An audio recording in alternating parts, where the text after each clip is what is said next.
Today, I'm joined by Brad Englert. He's the founder of Brad Englert Advisory and an author, advisor, and technologist. He worked for Accenture for 22 years, including 10 years as a partner. He's also served with the University of Texas at Austin in the beautiful state of Texas for 8 years, including 7 years as Chief Information Officer, so working at executive level as well. Brings decades of experience of large-scale transformations, particularly around information technology and higher education. But I think what you'll learn from today is a deep understanding of people, how to influence them, and how to do that not just as a theoretical concept, but how to do that in practice through the work that he's got. His most recent book is Spheres of Influence. It's a great read, and I'll highly recommend it. And we'll provide links to that later on, so you can get access to that. But Brad, it's great to be speaking with you today. Thank you. Thanks for inviting me. And we were saying just before we started, Brad's gone to extra effort for those who are watching the video to make sure there's some well-placed Australia books in the background. But I'm assured that's actually because he has travelled here a number of times. So we've been reassured that he understands my accent, which is fantastic. So tell us a bit about the book, Brad. Well, first of all, congratulations on it. It's a really great read. And I think in preparing for this, I've worked in a consulting background myself, and there were times where I did find myself chuckling out loud at some of the stories where I could replace perhaps the individuals you were talking about with other people that I've come across as well. But it extends well beyond that. Just tell us a bit about how that came about and the focus of that book. Well, throughout my career, I've enjoyed mentoring and being a mentee. So at the firm, from day one, you were taught to build relationships with your peers and your customers, because 25 years later, they might be your boss, or you might be working for them, or a customer. And sure enough, the first person I worked with at the firm 25 years later became Chief Information Officer the same year I became a Chief Information Officer. Wow. So it came true. But we were always taught to, even as a partner, you're either mentoring people or being mentored. And so that culture really had an impact on me. So I got to the university. I wanted to use those skills to forge stronger customer-oriented customer focus with the IT group, the central IT group. Yeah, fantastic. And I think that as we go through our discussion today, I think that focus on customers, obviously we all have customers. So I'm thinking about people who have, and you've had both, you've had internal roles as well as external advisory roles. And so that nature of customer might change, and it may not be the language that we use, but those principles definitely apply. You talk in the book about internal and external spheres of influence. So that's probably a good place to start. So how did you differentiate the two, and why does that matter? Why did you separate the book into the focus on those two areas? Great question. When I retired from the university, I had all these stories. And so I was able to work with my editor, my publisher, and she said, okay, just list all your stories. We'll figure out how to organize them later. And so I had about 40 to 50 stories, and they just naturally fell into those relationships closest to you, what I call the internal sphere of influence, and those business relationships a little further away from you. So example of internal would be your boss. You know, you're meeting with them probably every week. Another example would be direct reports. Third would be executive leaders, and fourth, all your staff. So you're just interacting with them all the time. Where customers, you may be less frequently meeting with them. So the external sphere of influence for customers, peers and influencers, and strategic vendor partners. And so all the stories kind of fell into those buckets. Yeah, and I think it has that great balance, because we can, there were areas, and we'll talk about these, because I think for me, it really made me reflect that often when we move into a leadership role, or really any new role, that we can underestimate the importance of some of those relationships. And I think what you talk about in the introduction, and I had the benefit of reading this on Kindle, so I downloaded it that way, and it highlights the most highlighted passages. And this was one of them, where it talks about three principles that apply to all business relationships. So you talk Right. about understanding their goals and aspirations, setting and managing their expectations, and genuinely caring about their success. That Hmm. last part in business, we don't often see that genuine care for success. Yeah, Can you, exactly. yeah. So can you share an example from the book? And as you pointed out, the book is full of some really rich and interesting stories that illustrate your points wonderfully. But is there an example that kind of brings those principles to life for you that you could share with us today? Well, I'll give you an example from the university. And but before that, I met with a professor I had worked with 15 years prior. He's a 40-year professor, crusty, kind of crusty. And I said, "Give me some advice." He goes, "Get out of the office and tell people you give a damn." And that was the best advice because my predecessor would be in the ivory tower and expect people to come to them and supplicate. And, he said, get out there and go meet with your customers and meet with your staff. So I met with the vice provost, who was a peer of mine, and she was responsible for curriculum. And I asked her what her goals and aspirations were in our first meeting. And she said, Brad, I'd really like to move away from lecture, lecture, lecture, and record the lectures and then have the classroom time for discussion.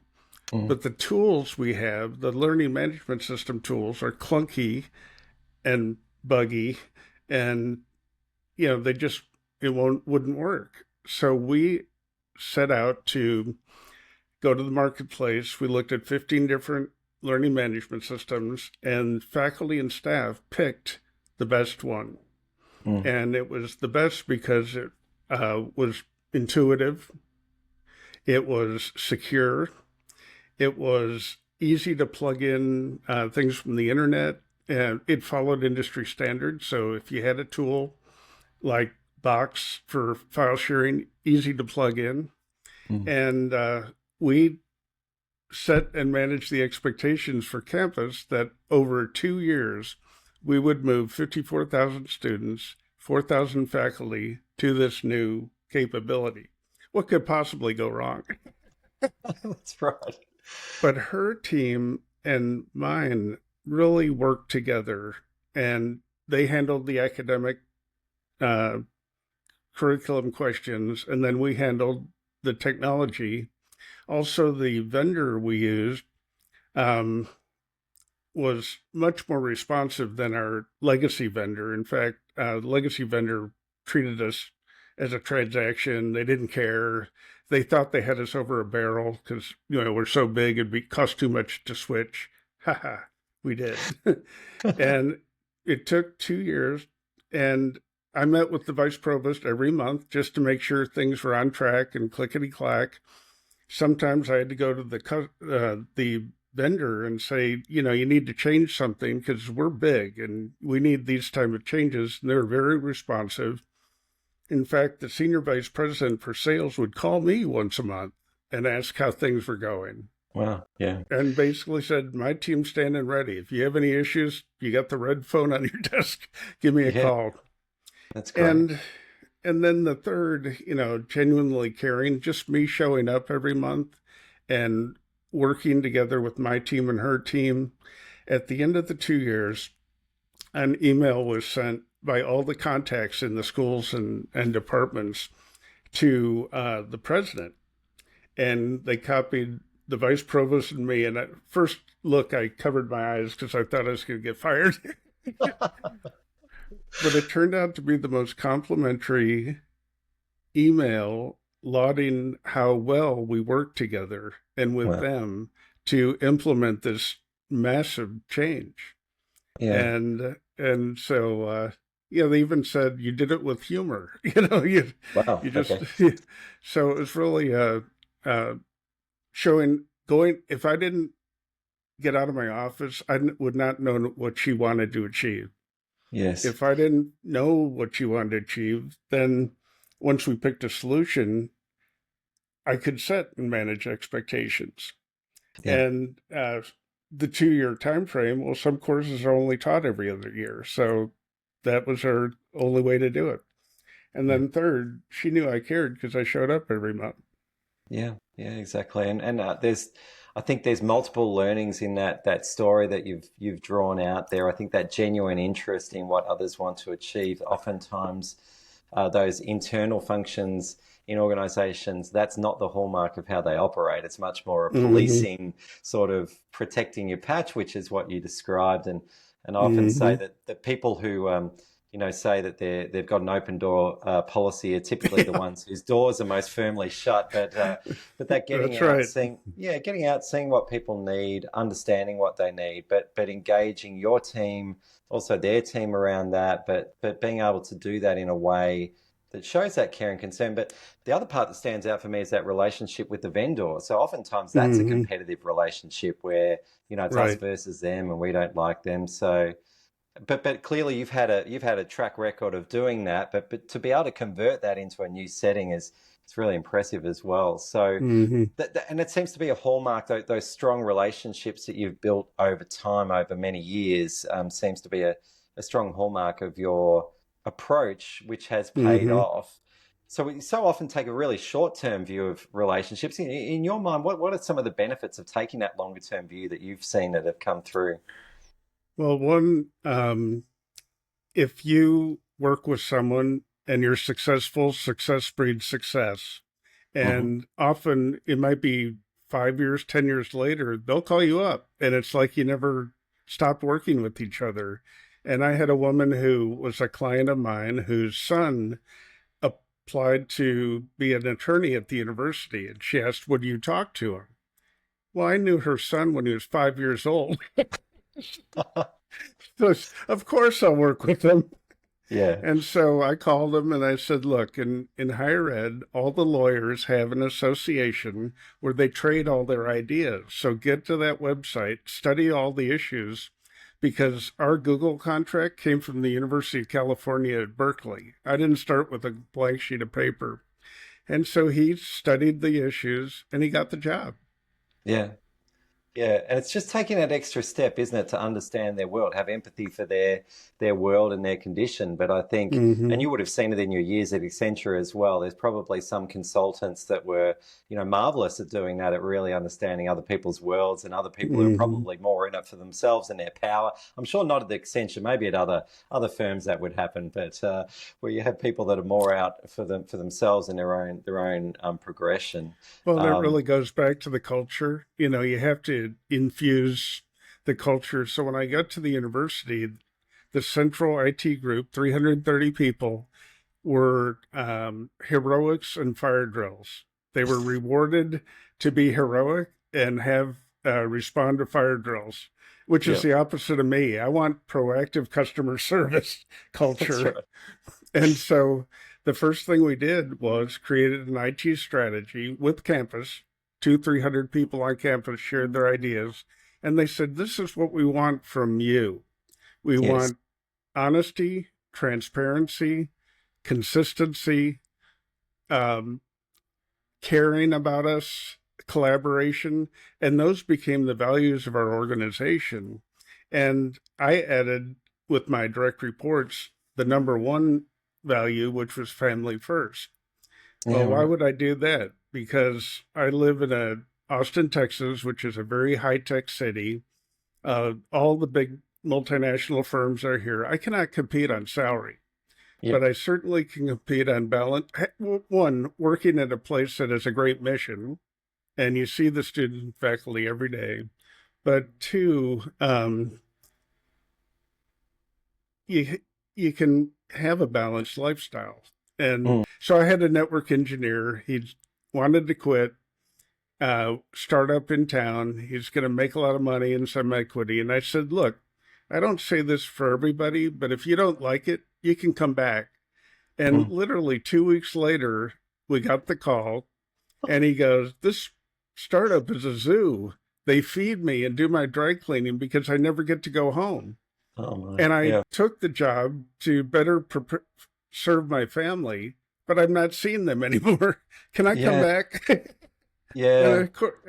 the answer was, of course you can come back. And that was 15 years ago. He's still there. Yeah. Wow. Yeah, it's interesting, isn't it? 2 weeks. It's a very quick realization that oh, I've made a mistake. But I think that, and you probably saw that at Accenture as well, like that extending an opportunity for good people to return. Because Right. consulting, it's a classic thing where actually it's really great for people to get external experience and then to be able to come back and bring that as well. But I think that's a real lesson for many organizations that are maybe struggling to find good talent. If you've got someone that's proven and they're going to go and do, say, 3 to 5 years somewhere else, but then come back, it's taking Hmm. that longer term view. I think we often just think about, oh no, I've got a gap, I need to fill it. We do this wonderful farewell and then ignore that person versus actually keeping in contact and fostering that That's right. connection and relationship. So, yeah. Hmm.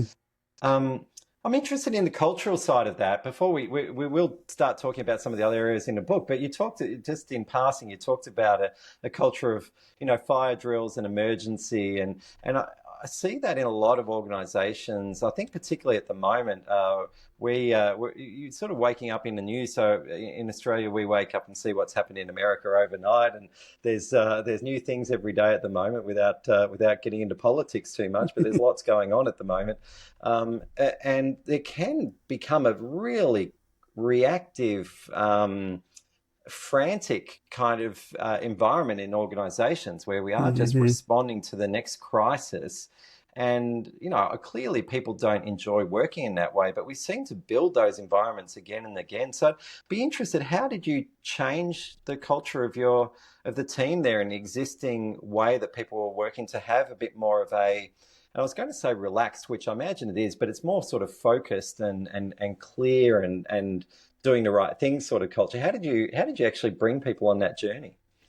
Well, I think it started with um, the IT strategy. They did not have one before I got there. So tens of millions are being spent every year with no plan.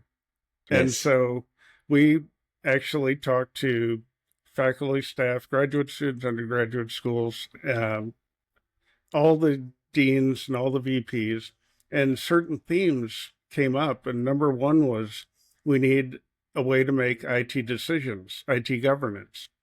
We Hmm. need operational decision making, technical and strategic, and we had none of those. Yeah. So what we established were the priorities from the plan, and then we had students and faculty pick the tools for the classroom. We had the technical people pick the tools for the back end, like encryption. And then once a quarter, we meet with the leadership of the university and say, here are the priorities for the year. Here's our progress to date. Here's what's coming. And they would ask questions. And I remember the president said, well, what do they think of the new learning management system? And I said, well, they unanimously recommended we move to it. And he goes, well, then let's do it. But just getting them involved, and then taking what they wanted from us. And, it's one thing to have the values on your website, but we actually would insist everyone who joined our organization had to go to the monthly orientation, Mm. all levels. And some people would be too busy to go, and so we'd snag them and get them to the next one. They were scared, they didn't know. And Yeah. so in those meetings we would talk about the values of the organization.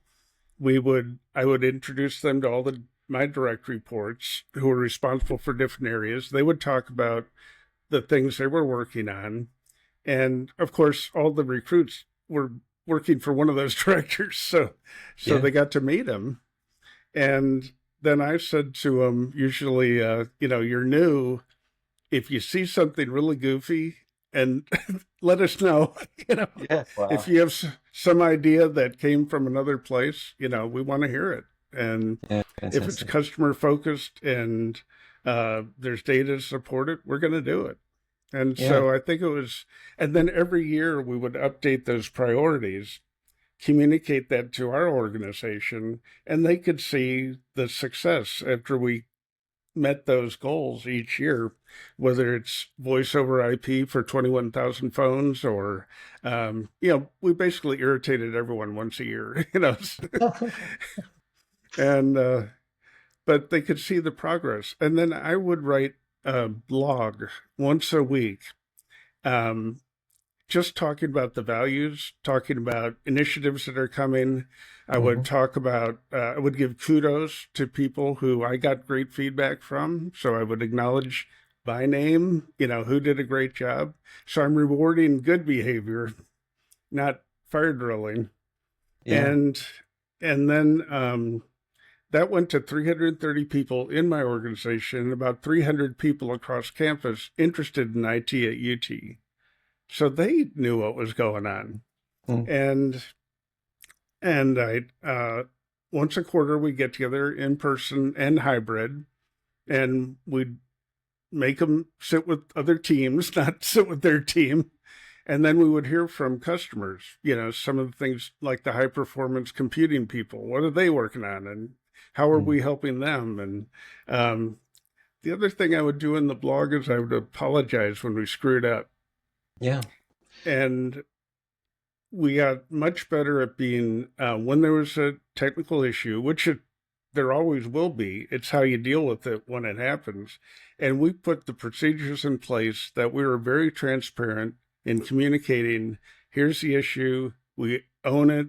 And here's what we'll do to keep it from happening again. And that just built trust in our customer base with that transparency. Yeah. But I learned a long time ago if not to expect my direct reports to communicate what I want them to communicate, because some people aren't good at that. Yeah. And, some managers want to keep the information to themselves as a power move. Mm. Others don't even know why it's important. So, I didn't want the grapevine to rule. And so I wanted to multimodal communication to reinforce the cultural change. Yeah, that's look, Brad. That's excellent. It's basically a masterclass in how to set up and run a function and a team really well. I love that view of clarity. It's incredible how many teams and organizations I work with that don't have a plan, Right. and so they're That's doing, that's a but they dirty little secret. They don't have a yeah. plan. Yeah. They're really busy though, and it's just that thing of it's amazing that I think it does create a busy because people are motivated, people will do things, but it's that lack of alignment is you can be undoing your work as you go. So one team, one person's working on something and someone's busily coming along unpicking it behind them, and they don't even know that they're doing it. So there must be times though where you still, as a team, were hit by either unexpected priorities or things that came out of the blue, or there's something at an institute wide that's maybe a bit frustrating from a technology perspective that you had to, or not frustrating, but maybe challenging from a technology perspective. I think we were talking about the timing of your time at the university, and obviously that Mm, aligning with COVID and other things and big shifts, and you were set up to manage that, but it still doesn't make it easy. So, how in your experience did you lead when those unexpected, sort of genuine kind of fire type situations sure. or quick response things were needed? Well, one thing I established was what I called the liaison program, and by that I would meet with my peers in the university, and they would be associate deans over a large function in their college. It could be the public safety vice president. It could be the facilities, the woman in charge of facilities. We had 16 million square feet of facilities, and they all need IT. And Yeah. so we're always working together on big initiatives. But take public safety. I would meet with the VP for public safety in his office. I would always meet in their office, not mine. I would go to them. And we knew there would be a public safety issue. It Mm. wasn't if there would be, it's when there is. And so I told him, my highest priority is to make sure we support you in those critical moments. And so we had 3 emergency operations centers. We made sure they were always working and tested. We had we did have a shooting. We had a bomb scare. The bomb scare, I'm actually out on the mall with no computer, just my phone.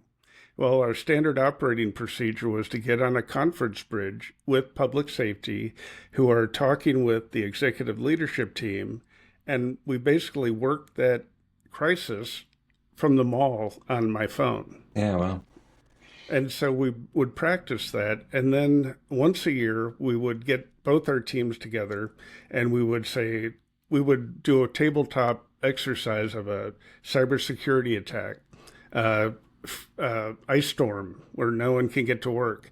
The network is down. The power went down. 2 years after we practiced, the power went down. The power went down.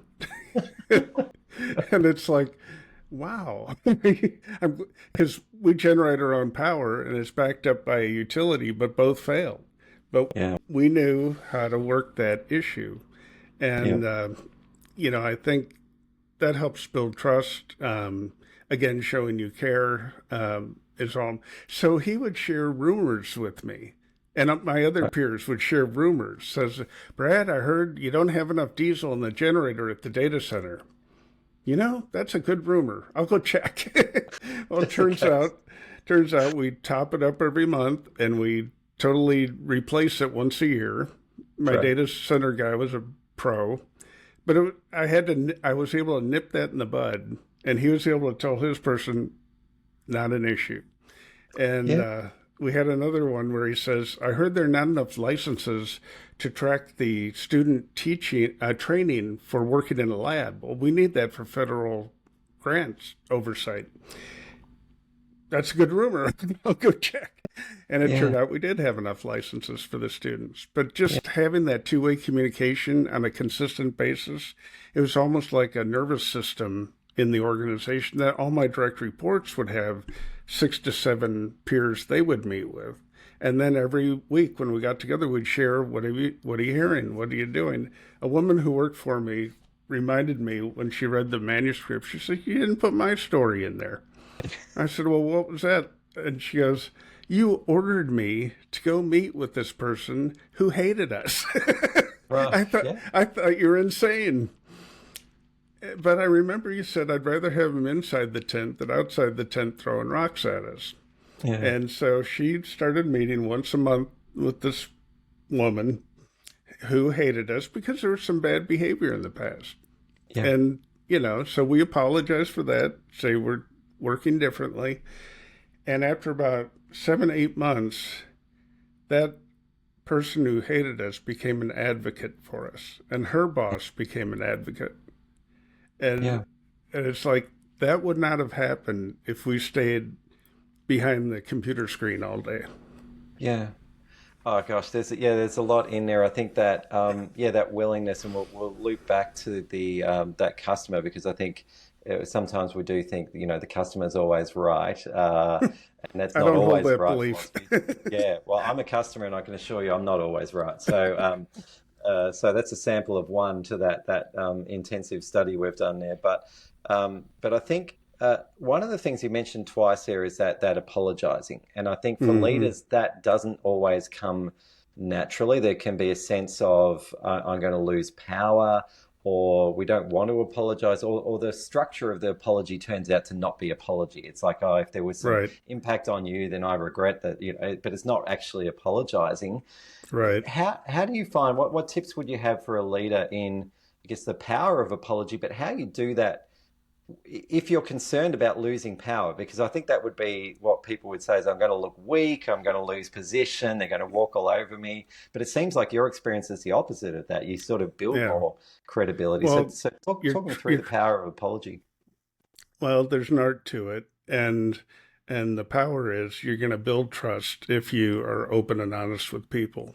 And when you have 330 people and 250,000 devices hooked to the network, things are going to go wrong. It's just, but acknowledge that. So I had a parent who sent me this letter. It was a faculty member whose daughter was starting at the university. And he goes, I, I think your sale at your computer store is fraudulent. You're offering $1 off a Macintosh computer. It's a I great had deal. no idea. I had no idea we were doing that.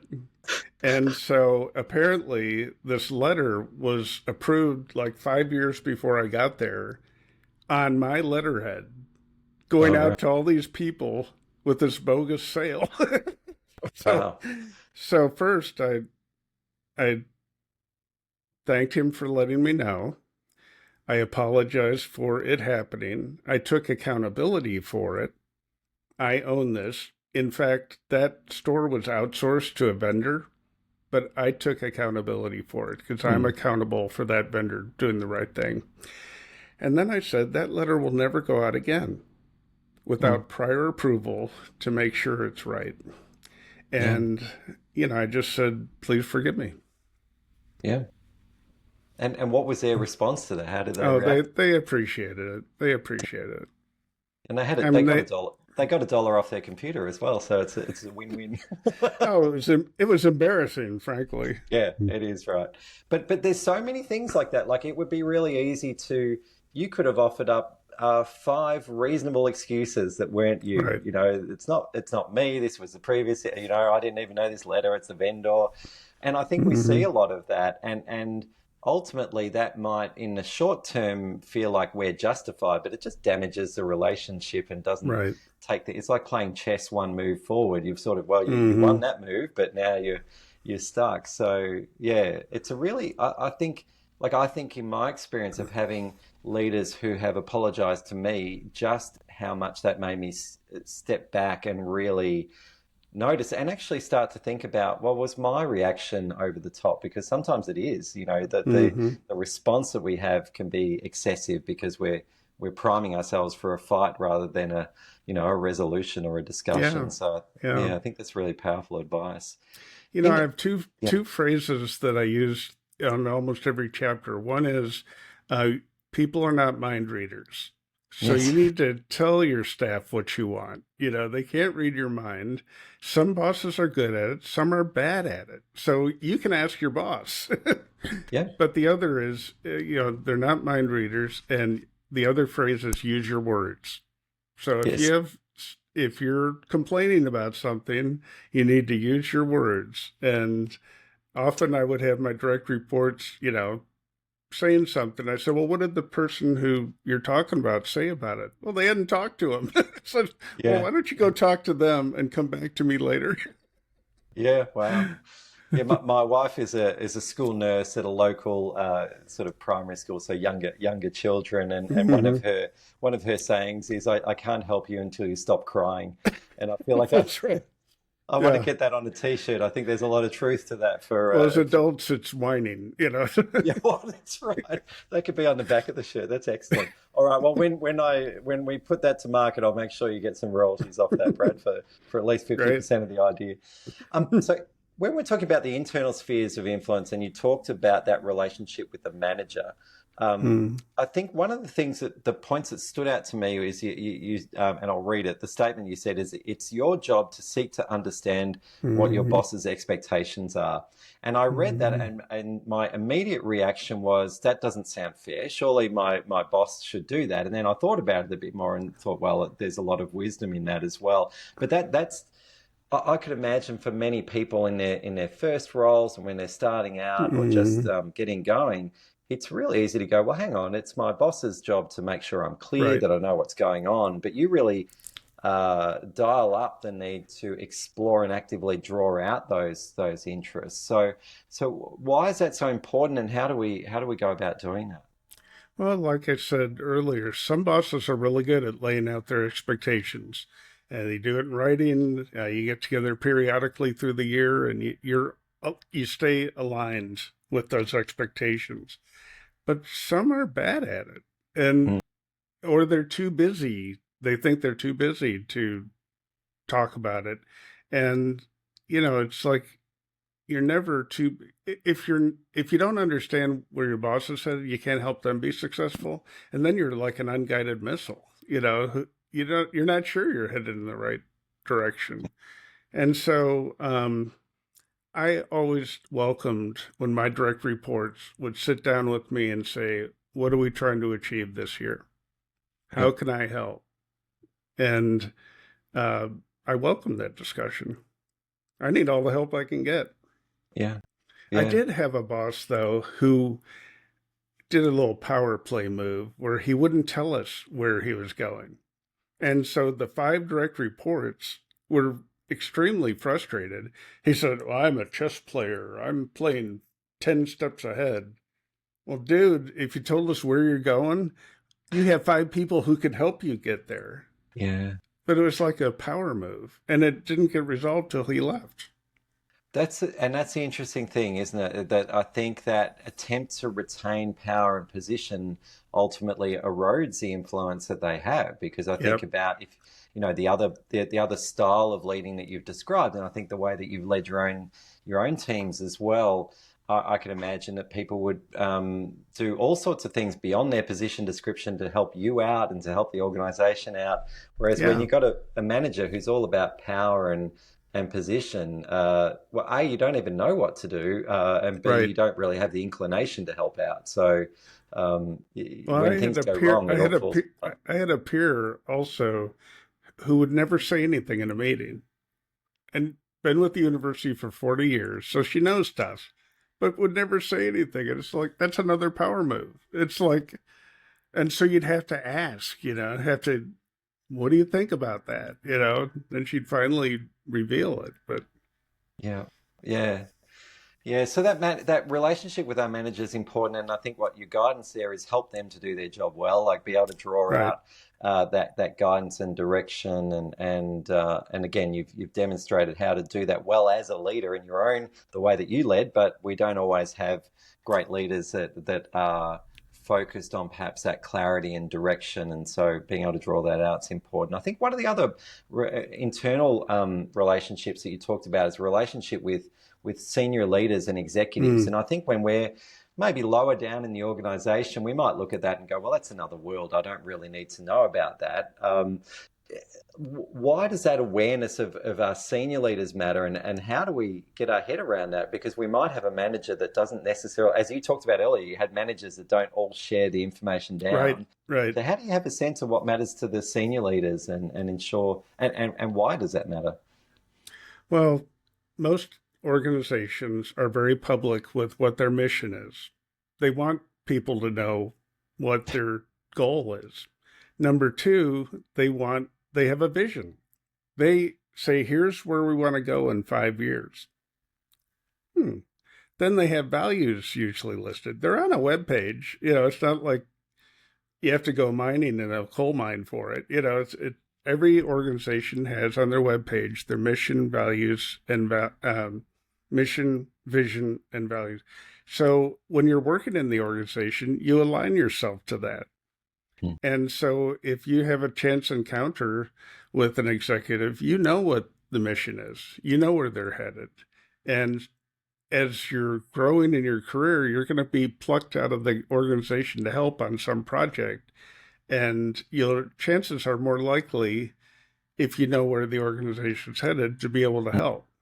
Yeah. And so it's just doing your homework, and frankly, it makes your job more rewarding. Yes. Yeah, I think it gives you that broader vision of what's going on, so you're less Mm-hmm. likely to be taken by surprise by changes and things that are going on. I remember there was in the state I live in, we used to have car manufacturing. It's moved offshore now, but we used to Mm-hmm. have car manufacturing, and there was talk for years of that closing down. And I remember there was an interview of a worker leaving on the last day when they were shutting down the factory, and they said, "Oh, and there's always a news team unfairly interviewing people as they're losing their job, but interviewing this guy, and he said, "Oh, I just didn't see it coming." And I just thought it's Mm-hmm. extraordinary. Like everyone saw it coming for 10 years, and this worker was Yeah. still surprised that that came to an end, and therefore I assume wasn't really taking the time to skill up and think about other career moves. Was probably Mm-hmm. very good at welding a particular door on a particular car, and I think there's a lot of with AI and other things that are rolling through. There is that sense of the world of work is going to continue to change very quickly, so we really need to Mm-hmm. have our finger on the pulse there. In the second part, so let's maybe if we shift to the second part of the book, you talk about Sure. that external sphere of influence, and as you flagged earlier, it's less direct, but probably no less important. It's still important, but we're not unable to, I guess, force people to do things. Not that that's a great way to lead anyway, but and one of the really important relationships you talk about is that relationship with your customer, and we've touched on some of the themes, but I'd be interested in expanding on that a little bit about. And look, your experience at Accenture, that would have been 99% of your job, I imagine, is building those strong relationships with customers. Absolutely. So how do you do that? What are the tips or the steps that you would take to make sure that you, well, A, know who your customer is, and B, that you're building up a good relationship with them? Well, it's pretty easy to get a report of all your customers and then strategically prioritize who your biggest customers are or your best customers, because you may have a smaller customer who's a best customer who will become even a better customer down the road. But I would, look at where can you have the most impact, and then for the customer at Accenture, for example, 75 to 85% of customers are repeat customers. Right. Well, Wow. why is that? Because success breeds success. Mm. Success breeds trust. And and you build that up over time. And it's much more expensive to sell to a new customer than to sell to an existing customer. So I had this sales team that they were all transaction focused. Not I was advising the sales team. They were all transaction focused. And it was like they'd fill the bucket and they had holes in the bottom of the bucket because half their customers would leave every Mm. month. It was just this flushing. And I said, if you plug the holes in the bucket, you're going to keep customers. Yeah. And so we worked with the sales team to go away from the transaction and rewarded transactions to more rewarding, more profitable business transactions, Yeah. and letting go of some of those customers. So you don't want to be not all customers. You don't have to help everybody. And sometimes I got asked to do things that I couldn't do, but I'd refer them to someone who could. Yeah. And then some customers, I had a peer at the university. We were trying to help his organization, but one of his staff people kept sticking his finger in stuff and breaking it and blaming us. So I took her to lunch and I explained what had been happening for the past 2, 3 months. And she looked at me and goes, "You're firing me as a customer, aren't you?" I said, "Yes, I am." But I'm going to buy your lunch and I won't charge you for the last 3 months of work. Yeah. It's not working. So, Yeah. you'll be happier. I'll be happier. We don't have to help you. Yeah. Yeah. Which is that is counter to, I think, what most organizations and people would think that Mm-hmm. and I think that as I mentioned earlier, the customer's always right, and I guess the other side of that is the view that every customer is right. Yeah. The more customers the better, but I think it's a clear instance of sometimes we're just setting ourselves up for failure by Well, so trying to provide. I had Yeah. a potential customer. He wanted a payroll system in 90 days. So I get up on the whiteboard and we're drawing and so, okay, it takes you 1 month to get the equipment and 1 month to test. And so when are we going to convert the data? And he just turned beet red and threw me Yeah. out of the office because I couldn't show him how to do you couldn't do it in 90 days was the answer.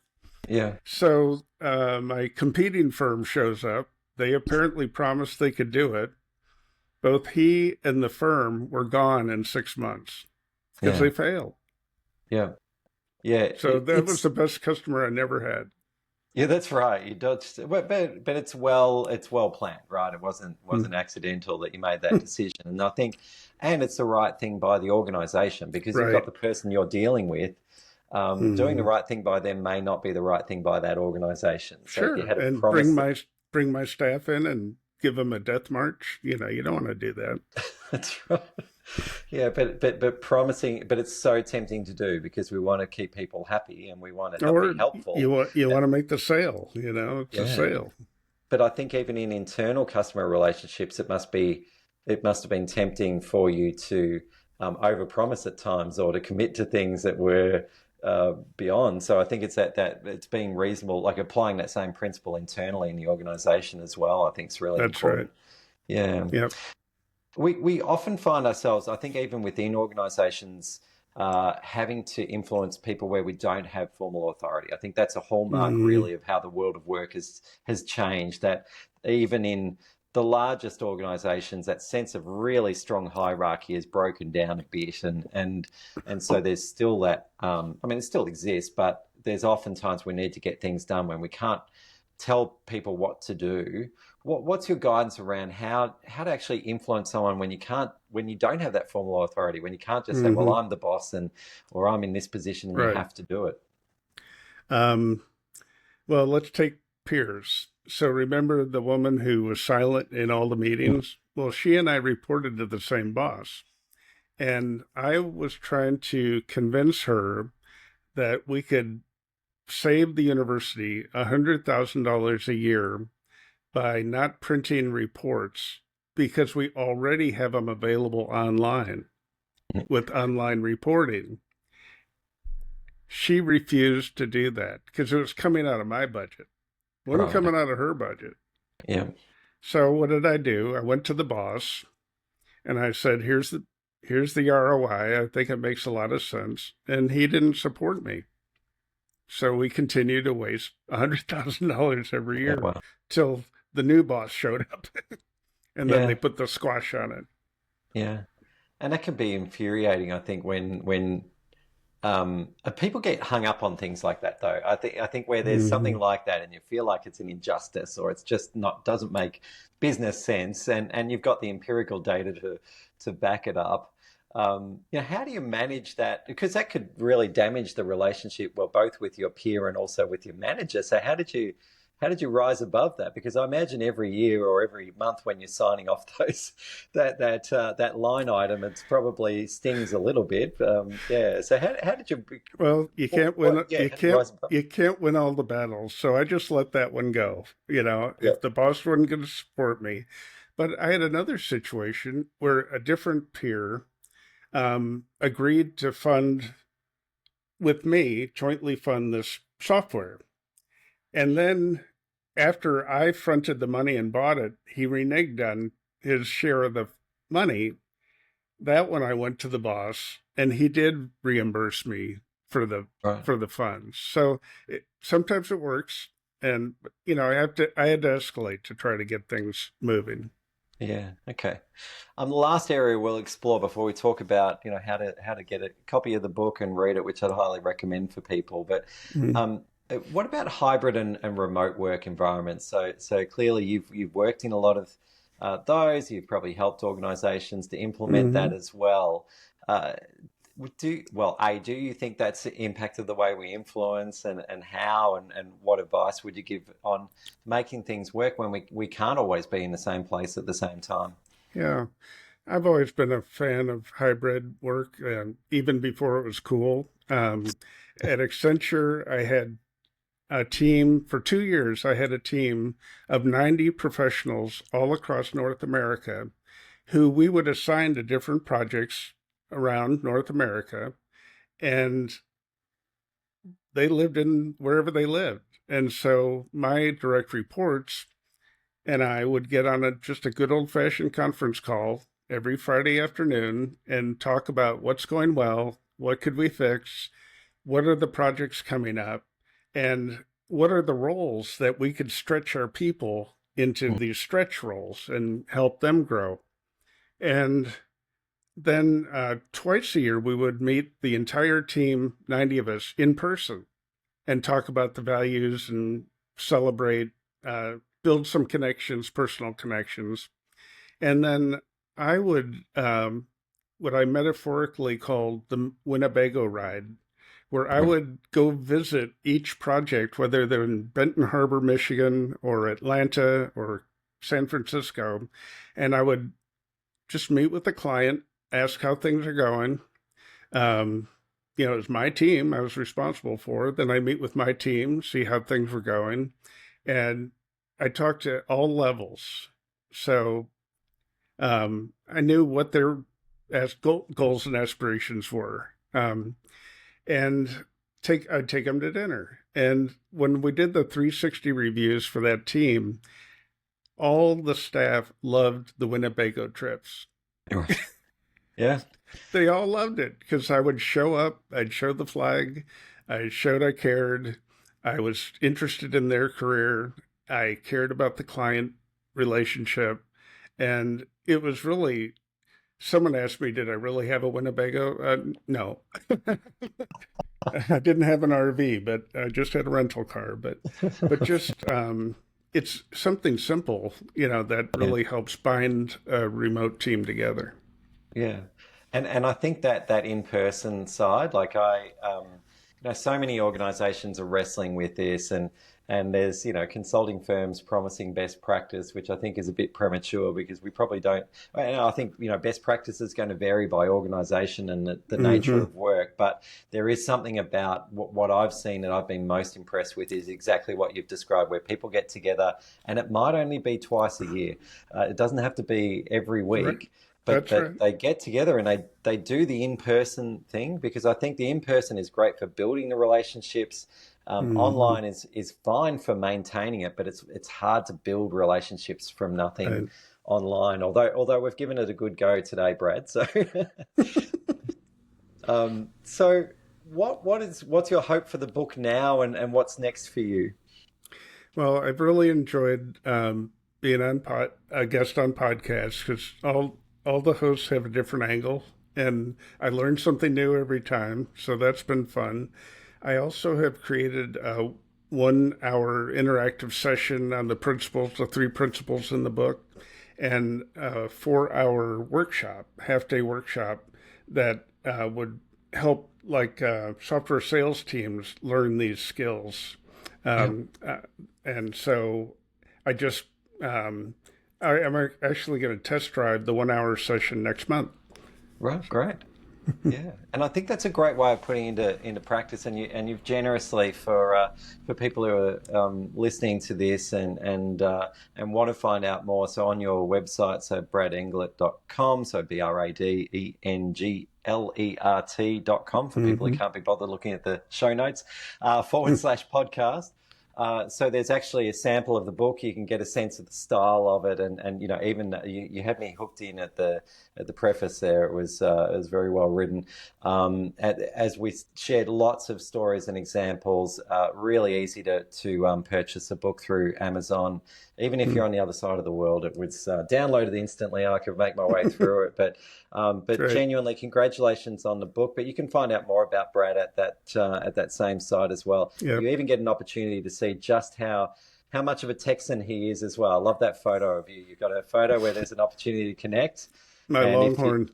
that's it. He's looking ready to go out there. So not just stuck behind a computer. Can looks like he could wrestle some cattle to the ground as well. So so it's fantastic to have connected with you today, Brad. I really appreciate the generosity of your time, but just that again, the stories in the book really brought things to life, and there were a number of things that just made me sit up, take notice, and think about things differently. And that's Right. that's what I look for in a book like this. And I'm sure for people That's who right. are earlier in their career, there'll be Mm-hmm. lots of things that they'll be able to pick out in that. But even if you've been doing this for a long time, you'll definitely learn some things about those qualities of connections and relationships Mm-hmm.